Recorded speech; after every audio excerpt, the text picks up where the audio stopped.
지금 우리는 우리가 믿고 고백하는 신앙의 가장 견고한 기초라고 할 수 있는 개혁주의 신앙의 핵심이라는 주제로 말씀을 나누고 있습니다. 오늘이 세 번째 시간인데요. 지지난주 첫 번째 주에는 개혁주의 신앙의 출발점을 확인했습니다. 개혁주의가 무엇이냐? 인간 중심으로 기울어지는 신앙을 하나님 중심으로 되돌리려는 뜨거운 신앙운동이다. 그리고 그 핵심은 하나님의 절대 주권에 있다라는 말씀을 드렸습니다. 그리고 지난주 두 번째 시간에는 이 절대 주권을 선포하는 하나님의 유일한 통로이자 신앙과 행위의 최종 권위인 성경에 대해서 함께 살펴보았습니다. 성경은 인간의 철학적, 종교적 사색의 결과물이 아니라 오류가 없는 하나님의 살아있는 계시의 말씀이다 라고 말씀드렸습니다. 그러므로 어떤 감정도, 어떤 전통도, 어떤 유명인의 말도 결코 성경의 권위 위에 설 수 없다라는 사실을 강조했습니다. 아무리 유명한 신학자, 아무리 유명한 목사라 할지라도 그 사람의 말이 성경의 권위보다 위에 있을 수 없다라는 것이죠. 오늘 세 번째 시간인데요. 이제 개혁주의 신앙의 한 걸음을 더 나아가려고 합니다. 지난주에 봤던 그 절대적인 말씀의 거울 앞에 비춰볼 때 과연 우리 인간은 어떤 존재인가라는 질문입니다. 지난주에는 우리의 신앙의 핵심적인 기준이요 원리인 성경을 들여다봤다고 한다면 이제 우리의 관심이 내면으로 들어옵니다. 우리 자신에게 옵니다. 우리 인간은 어떤 존재일까요? 이 질문은 우리의 신앙생활에서 매우 결정적이고도 중요합니다. 인간에 대한, 나 자신에 대한 이해와 인식이 없으면 올바른 신앙으로 들어갈 수가 없습니다. 왜냐하면 인간에 대한 정직한 이해가 예수 그리스도의 복음에 대한 가치와 크기를 결정하기 때문입니다. 이게 무슨 말이냐면 이런 이야기예요. 만일 우리가 우리 자신을, 인간을 아주 조금 부족하지만 그래도 쓸만한 존재다라고 생각한다면 예수 그리스도의 구원이라고 하는 것은 우리의 삶에 유용한 도움 또는 조언 정도에 그칠 것입니다. 그러나 만약 우리 자신이, 우리 인간이 완전히 파산한 존재, 회생 불가능한 존재라는 사실을 깨닫는다면 구원이라고 하는 것은 창조주 하나님의 위대한 기적이 될 것입니다. 인간을 질병에 걸려 신음하는 환자 정도로 본다면 예수님은 그 병을 고치는 유능한 의사 정도에 불과할 것입니다. 그러나 인간이 죄로 인해서 영적으로 완전히 죽어버린 존재라는 사실을 인정한다면 예수님은 병을 고치는 의사 정도가 아니라 죽은 자를 살려내시는 유일한 생명의 주로 받아들이게 될 것입니다. 그러므로 우리가 깨닫는 복음의 크기와 은혜의 깊이는 성경 앞에 직면하는 우리 인간의 절망의 깊이에 정비례한다라고 말할 수 있습니다. 쉽게 말하면 인간을 이해하면 이해할수록 복음과 그리스도의 은혜가 더욱더 크고 더 깊어질 것이라는 말입니다. 그래서 오늘 우리는 성경이 진단하는 인간의 본질적 실체를 솔직하고 정직하게 바라보려고 합니다. 이 소름 끼치도록 차가운 진단을 통과해야만 다음 주에 맞이하게 될 솔라 그라티아, 오직 은혜가 얼마나 기가 막히고 놀라운 선물인지를 더 깊이 깨닫게 될 것입니다. 인간의 타락 문제를 다루기 전에 개혁주의 신학이 가진 인간관의 출발점을 먼저 분명히 해야 할 것 같습니다. 어떤 사람들은 인간은 전적인 타락한 존재다, 전적으로 타락한 존재다라고 주장하는 이 개혁주의가 인간을 쓰레기나 벌레처럼 비하하면서 인간의 존엄성을 말살시키는 그런 견해다라고 말을 합니다. 그러나 여러분, 이건 개혁주의를 완전히 잘못 이해한 것입니다. 개혁주의는 이 세상의 어떤 인본주의 철학보다도 인간의 가치를 가장 존귀하고 가장 가치 있게 설명합니다. 인간의 기원을 밝히는 창세기 1장 20절을 함께 보실까요? 성경이 뭐라고 말합니까? 하나님이 자기 형상, 곧 하나님의 형상대로 사람을 창조하셨다라고 말하고 있습니다. 인간은 진화론자들이 주장하는 것처럼 우연히 발생한 아메바가 수십만 년, 수십억 년을 지나면서 오랜 시간에 걸쳐서 진화한 고등동물이 아닙니다. 온 우주를 지으신 창조주 하나님의 형상, 바로 그 하나님의 형상을 따라서 지음받은 유일하고도 아주 특별한 존재입니다. 여러분, 그래서 기독교는 인간의 가치를 그 사람이 가지고 있는 기능이나 그 사람이 가진 사회적 생산성으로 평가하지 않습니다. 세상은 사람을 무엇으로 평가합니까? 성적, 대학 간판, 그 사람의 직업, 직장, 연봉, 사회적 직위, 이런 것에 따라서 사람의 급을 나눕니다. 그러나 성경은 전혀 그렇지 않습니다. 태어난 지 하루 된 아가도, 차가운 병상에 누워서 산소 호흡기에 의지하고 있는 언제 죽을지 모르는 노인도, 몸에 심각한 장애를 가진 사람도, 너무나 가난해서 날마다 울고 있는 사람도, 그 어떤 사람도 성경은 모두 다 존귀한 존재로 봅니다. 이유는 한 가지입니다.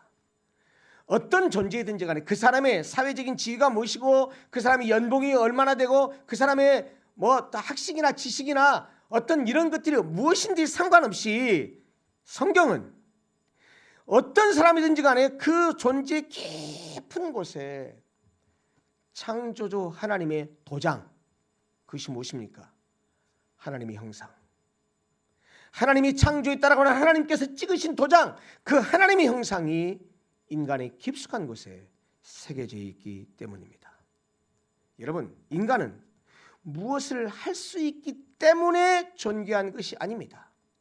그 사람이 능력이, 그 사람의 지위가 훌륭해서 그 사람이 존귀한 것이 아닙니다. 인간이 존귀한 이유는 하나님께서 존귀하게 창조하셨기 때문입니다. 인간은 그 존재 자체가 우주적 VIP입니다.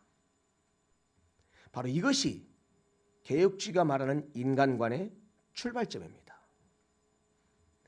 여러분, 오늘 설교 제목이 뭐죠? 염두에 두시고 들으셔야 돼요. 오늘 설교 제목이 뭐예요? 전적으로 타락한 인간이에요. 전적으로 타락한 인간. 자, 방금 전에 그런데 우리는 개혁주의 신학이 가지고 있는 인간관의 출발점이 뭐라고 했습니까? 인간을 세상에서 가장 존귀한 존재로 본다. 어떤 사람이든지 간에 하나님의 형상으로 지음받았기 때문에 그 사람의 재능이나 지위나 학식이나 그 사람의 연봉이나 사회적 지위나 그거 관계없이 모든 인간이 정말로 존귀한 존재라고 본다라고 말했는데 왜 갑자기 난데없이 인간은 전적으로 타락한 존재라고 말할까요? 모순되는 것처럼 보이잖아요. 인간이 우주에서 이렇게 유일무이하게 창조주의 도장이 찍힌 존귀한 존재라고 하면서 왜 개혁주의는 인간이 전적으로 부패했다고 말하는 것이냐라는 질문입니다. 비유를 들어볼게요. 레오나르도 다빈치가 그린 진품 걸작인 그림의 한 점이 있습니다. 이 그림 자체는 수백억을 호가하는 걸작품입니다. 그런데 누군가 이 걸작 위에다가 새까만 페인트를 통째로 확 부어버렸습니다. 여러분, 다빈치의 그 걸작이 훼손됐으니 얼마나 아깝습니까? 얼마나 비극적인 훼손입니까? 페인트를 부어버린 다빈치의 걸작이 아깝고 비극적인 이유가 무엇입니까? 그 그림이 하찮아서가 아니라 반대로 그 그림이 명작이기 때문에 더 비극적이고 더 아까운 것이지요. 성경이 말하는 인간의 전적 타락도 그와 같습니다.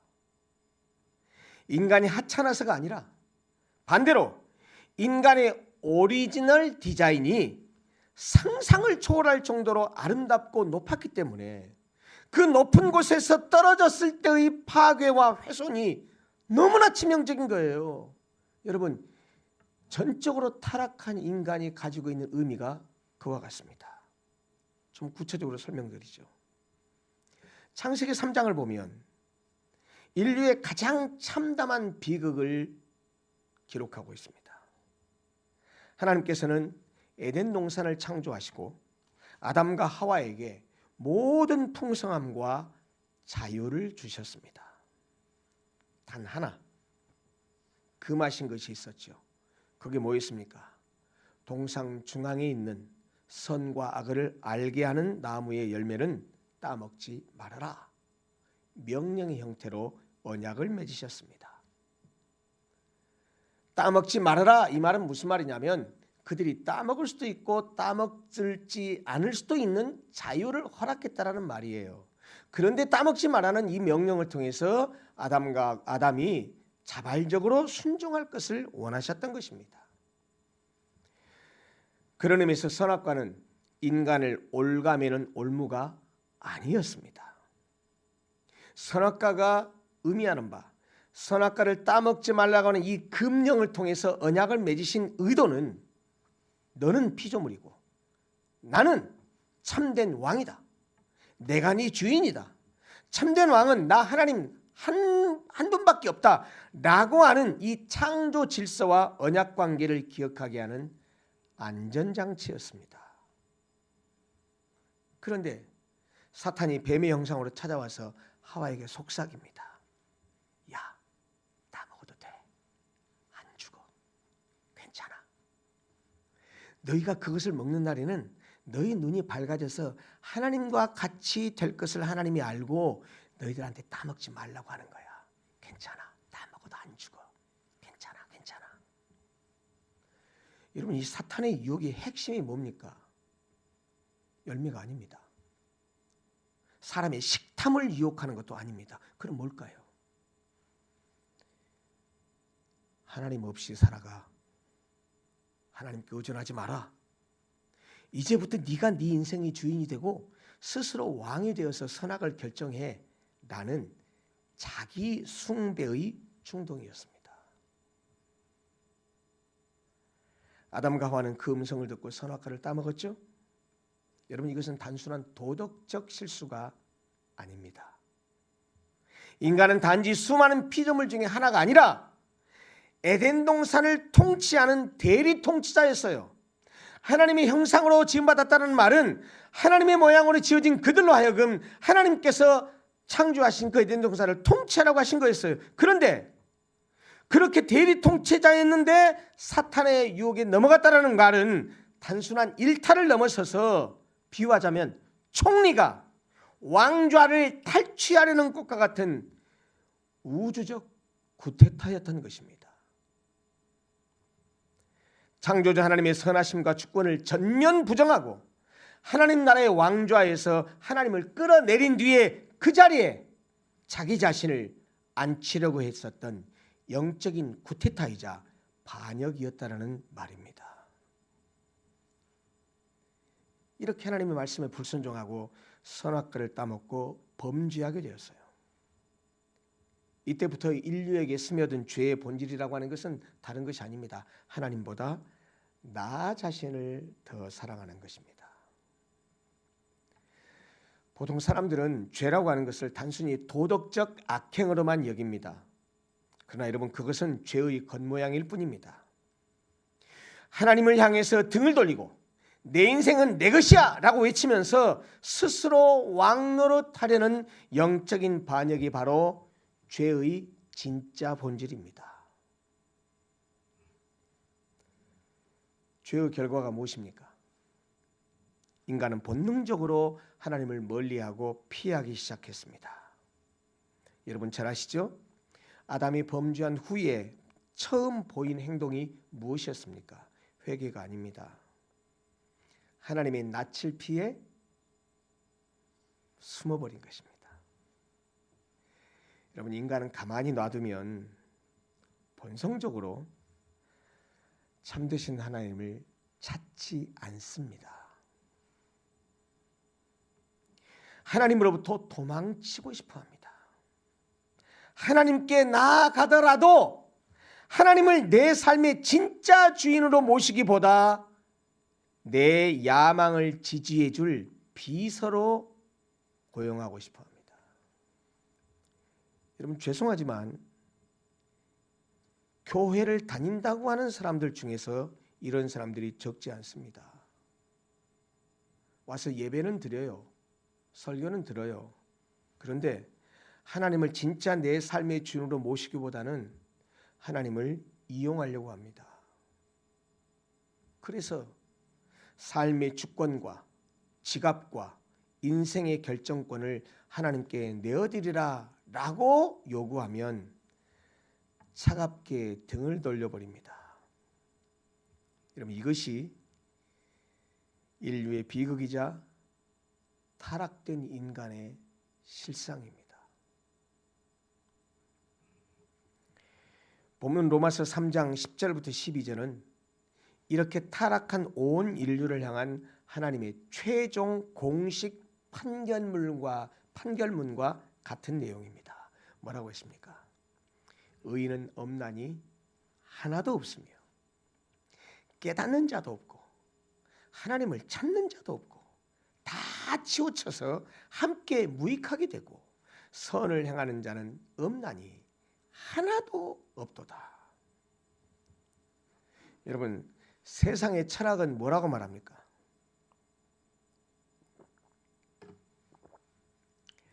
세상 사람들은 뭐라고 말합니까? 물론 동양에서도 인간의 본성이 선하냐 악하냐의 문제 가지고 소위 인성론적 대립이 오랜 동안 있었습니다. 여러분 잘 아시다시피 맹자의 성선설, 순자의 성악설이 대립돼서 오랜 동안 논쟁을 펼쳤었죠. 그런데 인간을 굉장히 긍정적으로 고양시키는 세상의 철학은 인간의 본성이 선하다고 말하면서 교육과 제도를 개선하면 유토피아를 만들 수 있다고 말합니다. 그러나 성경은 이 오만한 진단을 단칼에 베버립니다. 오늘 본문을 보십시오. 로마서를 보세요. 이 짧은 10절, 11절, 12절 석절인데 이 본문 짧은 석절 안에서 하나님은 없다라는 절망적인 선언을 무려 4번이나 반복하십니다. 의인도 없다. 깨닫는 자도 없다. 하나님을 찾는 자도 없다. 선을 행하는 자도 없다. 그러면서 마지막에 도장 뜯듯이 한 말씀을 더 붙입니다. 하나도 없다. 하나도 없답니다. 물론 인간은 종교적 탐구나 이성적 사색을 할 수 있을지 모릅니다. 그래서 고대 그리스 유명한 철학자인 아리스토텔레스가 그랬듯이 세우스, 신이라고 하는 추상적 개념, 절대자의 개념에 도달할 수 있을지 모르겠습니다. 철학적 사색으로, 이성적 사색으로. 그러나 살아계신 참 하나님은 찾지 않습니다. 왜 그런지 아세요? 타락한 인간은 본성적으로 어둠을 더 사랑합니다. 그래서 하나님의 거룩한 빛 앞에 서면 자신의 감추어진 죄, 자신의 감추어진 비참함이 낱낱이 노출되거든요. 그것을 인간은 극도로 혐오하고 극도로 싫어합니다. 그러나 계획주의 신학은 이것을 백일하에 드러냅니다. 너무 젊은이들 말로 말하면 쪽팔릴 정도로 인간의 참상을 다 드러냅니다. 계획주의 신학은 인간의 이 소망 없는 파산 상태를 바로 전적 타락이라고 부르는 겁니다. 근데 많은 사람들이 전적 타락이라는 의미를 오해합니다. 전적 타락은 모든 사람이 가능한 한 가장 악한 존재가 되었다라는 뜻이 아닙니다. 모든 인간이 지금도 실제로 악독하게 살아가고 있다라고 말하는 것이 아닙니다. 전적 타락이라고 말했을 때 이 전착, 전적이라는 말, 토털이라는 말은 타락의 깊이나 정도를 말하는 것이 아니라 타락이 미친 범위를 말합니다. 쉽게 말하면 타락되지 않은 죄의 오염의 영향력을 받지 않은 영역이 없다라는 뜻이에요. 죄의 맹독이 인간 존재 전체를 단 한 군데도 빠짐없이 침투해서 완벽하게 오염시켰다라는 뜻이라는 의미입니다. 여러분, 투명한 물이 든 유리컵에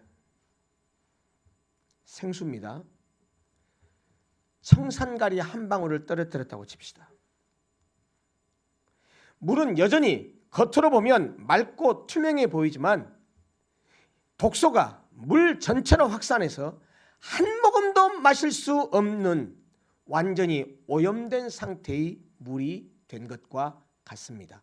그게 전적 타락이 의미하는 바입니다. 물론 세상에는 윤리적으로 존경할 만한 사람도 있습니다. 평생을 자선 활동을 하면서 사는 사람들이 있어요. 가끔 뉴스에 나오잖아요. 평생 휴지집과 삭바느질을 했던 매덕을 사회에 기부한 할머니, 할아버지 얘기를 가끔 듣지 않습니까? 얼마나 훌륭하신 분들입니까? 여러분, 그러나 독이 퍼진 물은 여전히 화분에 물을 주거나 공장에 기계를 돌리는 용도로 유용하게 쓰일 수는 있습니다. 그런 것처럼 타락한 인간이 행하는 도덕적 선도 사회를 유지하고 이웃을 돕는 데는 훌륭하게 기여할 수 있습니다. 그걸 부정할 수는 없습니다. 그러나 여러분, 독이 퍼진 물이 사람의 식수로 쓰일 수 없듯이 전적으로 타락한 인간의 도덕적 선도 하나님 앞에서의 영적인 생명을 얻는 데는 전혀 무익하다는 뜻이에요.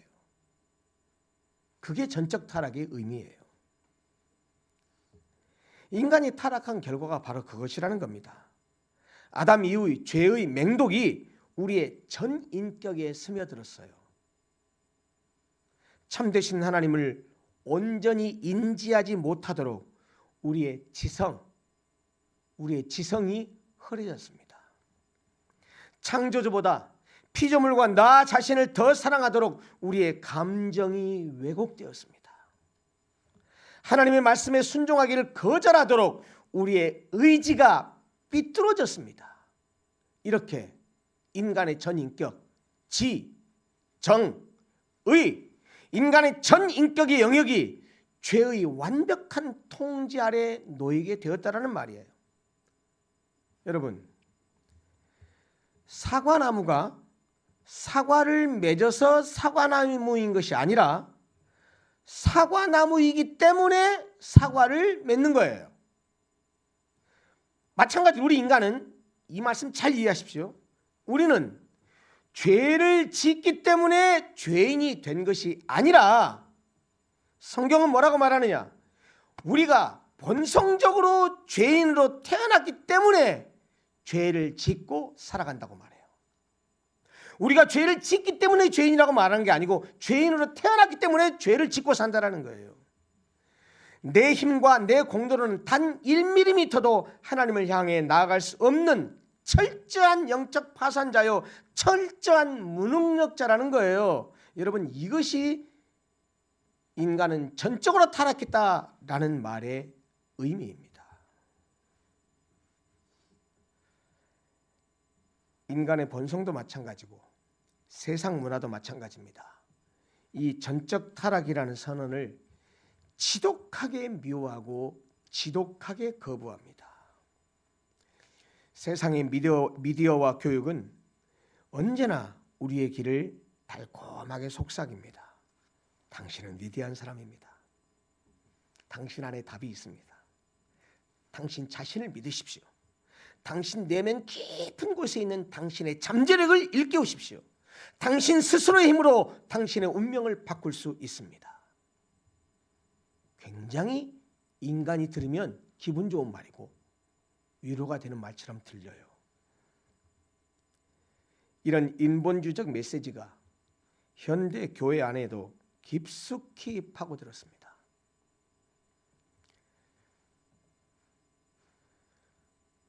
말씀을 전하는 설교자들이 죄보다도 자존감을 강조합니다. 회개보다 성공을 강조합니다.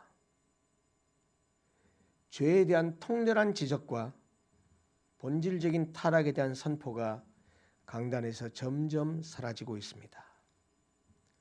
십자가보다 자기 실현을 강조합니다. 상처 입은 자존감을 치료해 주겠다는 감상적인 위로와 자기 개발서적인 그런 강연들이 설교라는 이름으로 주어지고 있습니다. 사실 오늘 제가 하는 이 설교도 강단에서 그렇게 자주 설교되는 내용이 아닙니다.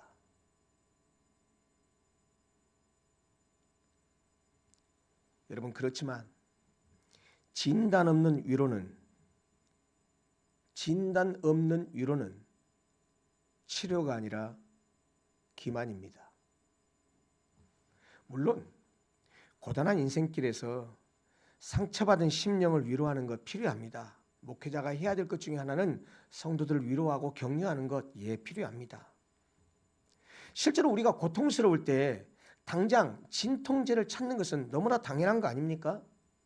하지만 여러분, 하나님은 우리를 너무나 사랑하시기 때문에 우리의 영혼을 갉아먹는 암덩어리를 그저 진통제 한 방 놔줘 가지고 덮어두려고 하시지 않습니다.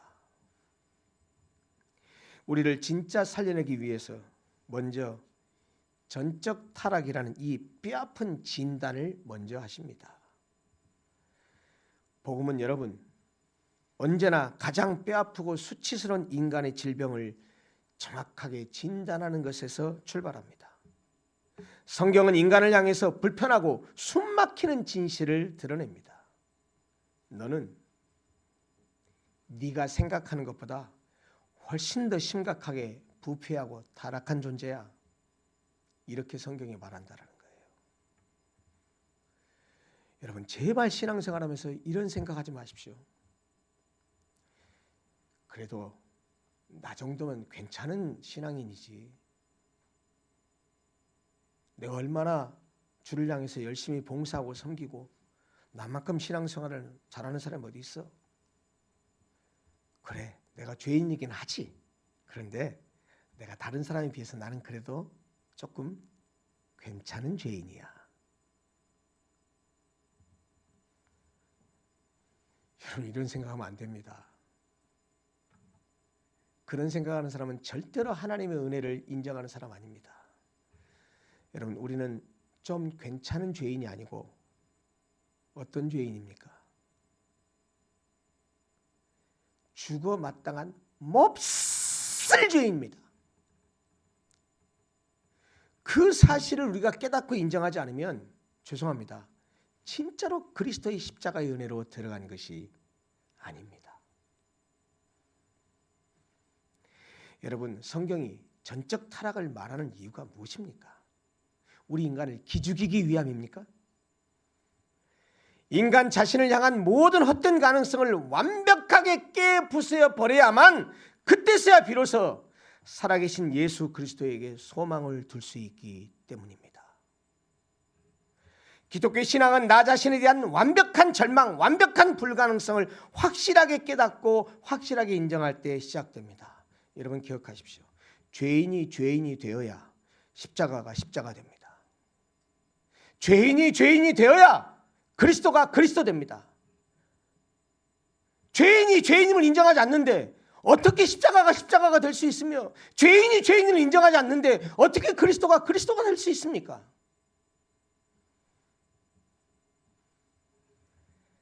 이렇게 철저히 망가져버린 인간, 소망이 있겠습니까? 하나님을 찾지도 않고 깨닫지도 못한 우리, 소망이 있습니까? 그러면 하나님은 도대체 어떻게 우리를 건져내실 수 있을까요? 어떻게 살려내실까요? 영적으로 완전히 죽어버린 인간이 어떻게 살아날 수 있을까요? 여러분, 오늘 우리가 읽었었던 두 번째 본문 에베소서 2장 1절은 복음의 거대한 폭풍 같은 서광을 비추어주는 말씀을 우리에게 해주십니다. 뭐라고 하셨습니까? 그는 누굽니까? 예수 그리스도. 그는 허물과 죄로 죽었던 너희를 살리셨도다. 누가 살렸습니까? 예수께서 살리셨습니다. 성경은 인간을 향해서 영적으로 조금 아프거나 조금 병든 상태라고 말하지 않습니다. 인간은 허물과 죄로 뭐 했다고요? 죽었던 죽었던 과거형이에요. 인간은 허물과 죄로 이미 죽어버렸던 존재였다고 선언하고 있습니다. 여러분 생각해 보세요. 영안실에 누워있는 시체를 생각해 보십시오. 그 시체에다 대고 확성기를 대고 아무리 소리를 질러도 시체가 그 소리 들을 수 있습니까?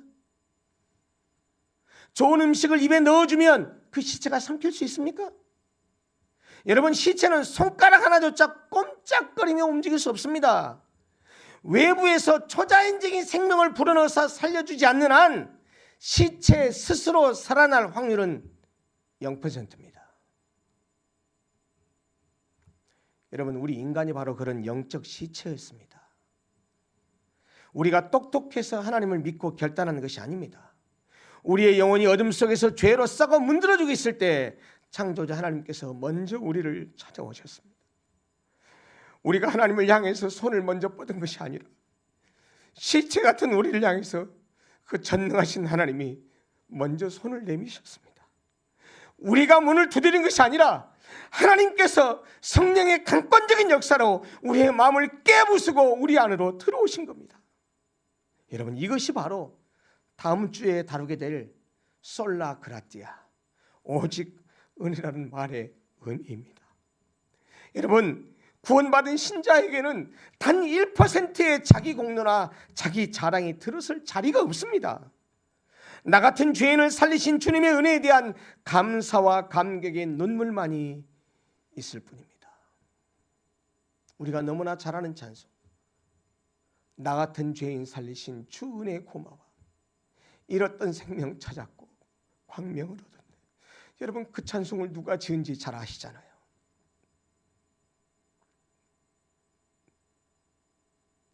사람들을 노예로 갖다가 팔아 넘기는 사람을 그렇게 돈벌이 수단으로 삼았던 그 사람이 복음을 듣고 회개하고서 하나님에 엎드러져 쓴 시가 바로 그 찬송이십니다.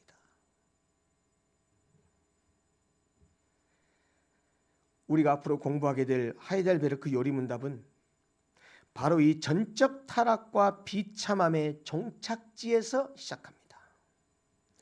제1문은 인생의 가장 어둡고 두려운 순간에 우리에게 최고의 질문을 던집니다. 하이델베르크 요리문답 1문입니다. 사나 죽으나 살아서나 죽어서나 당신의 유일한 위로는 무엇입니까?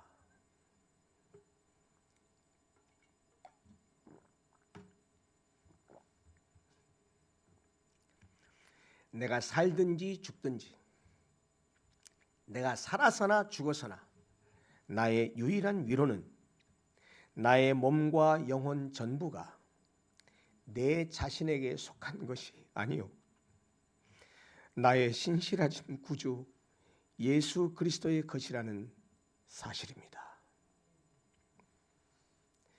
여러분 세상은 우리에게 날마다 이렇게 외칩니다. 날마다 우리 귀에 이렇게 달콤한 말을 속삭입니다. 네 인생은 네 거야. 네 힘으로 성공을 쟁취하고 너 자신만을 신뢰하면서 살아가 라고 우리를 부추깁니다. 여러분 그러나 그 끝은 지독한 영적 공허와 멸망뿐입니다. 반면에 복음을 품은 성도, 예수 그리스도의 그 말할 수 없는 은혜를 참으로 이해하고 마음으로 받아들여서 그 은혜에 감격해서 살아가는 성도는 세상 한복판에서 이렇게 노래합니다. 나는 내 인생의 왕좌에 앉아 주인 노릇을 하려던 교만과 죄의 구렁텅이에서 전적인 은혜로 살아났습니다. 전적으로 무능한 내가 붙들 수 있는 유일한 위로와 흔들리지 않는 소망은 오직 그리스도의 주권적 손길 아래 내가 그의 소유가 되었다는 사실 하나뿐입니다. 여러분 이것이 하이델베르크 요리문답 1문이 가르치는 바입니다. 말씀 마치겠습니다. 오늘 우리는 하나님의 말씀이라는 정직한 거울 앞에서 우리 존재의 빨가벗겨진 실상을 대변했습니다. 인간은 본래 하나님의 형상으로 창조된 존귀한 존재입니다. 그러나 죄로 인해서 철저히 타락하고 부패해서 스스로를 구원할 소망이 완전히 끊어져 버린 비참한 상태에 놓여 있었습니다. 이 엄중한 진실은 우리를 한없이 낮춥니다. 우리의 영혼을 가장 깊은 겸손의 골짜기로 인도합니다. 우리가 오늘 이 자리에 예배자로 나온 것, 우리가 예수를 주로 고백하며 거룩한 삶을 열망하게 된 것 중에 그 어느 것 하나도 우리의 뛰어난 지혜나 우리의 본질적인 선함이나 우리의 대단한 종교적 결단 때문이 아니라는 사실을 우리는 뼛속 깊이 깨닫고 인정해야 합니다. 개혁주의가 선포하는 전적 타락은, 다시 강조하지만, 인간을 비하하거나 인간을 자학하게 만들어서 인간을 절망에 빠뜨리려는 교리가 결코 아닙니다. 반대입니다. 오히려 인간의 상태를 아주 예쁘게 포장된 껍데기를 다 벗겨내고 숨김없이 가장 정확하게 인간의 상태를 진단함으로써 우리를 살리신 예수 그리스도의 십자가의 은혜를 온 우주보다도 더 크고 온 우주보다도 더 영광스럽게 돋보이게 만드는 위대한 복음의 교리입니다. 아까 말씀드렸다시피 내가 여전히 나를 괜찮은 사람이라고 생각하는 동안에는 예수의 십자가가 내 삶의 작은 장식품으로 쪼그라들 것입니다. 그러나 내가 죄와 허물로 영원히 지옥 밑창에 떨어져 마땅했던 그런 영적 시체였다는 사실을 통감하는 순간에 예수 그리스도의 십자가는 내 온 우주를 집어삼키는 유일한 생명이자 유일한 호흡이 될 것입니다. 다시 강조합니다. 죄인이 죄인이 되어야 십자가가 십자가 됩니다. 죄인이 죄인이 되어야 그리스도가 그리스도 됩니다. 우리는 전적으로 타락했으나 하나님의 주권적인 은혜로 전적으로 버림받지는 않았습니다. 우리는 죄로 인해서 완전히 죽어 있었으나 참되신 생명의 구주 예수께서 당신의 보혈로 우리를 살려내셨습니다. 오늘 이 소망 없는 자아를 말씀 앞에서 완전히 장사 지내시기 바랍니다. 그리고 이렇게 고백했으면 좋겠습니다. 주님, 저는 생각보다 훨씬 더 깊이 망가진 처참한 죄인입니다. 내 안에는 단 한 조각의 의로움도 없습니다. 이 눈물의 고백이 우리의 심령 밑바닥에서 터져나올 때 비로소 다음 주에 우리가 함께 살펴볼 오직 은혜의 그 영광스러운 찬란함이 우리의 인생 전체를 감격으로 뒤흔들게 될 것입니다. 이 위대한 복음의 성취를 기대하면서 한 주간도 말씀 앞에서 정직하게 엎드리시면서 하나님의 은혜를 갈구하고 살아가시는 거룩한 성도들이 되시기를 간절히 소원합니다. 기도하겠습니다.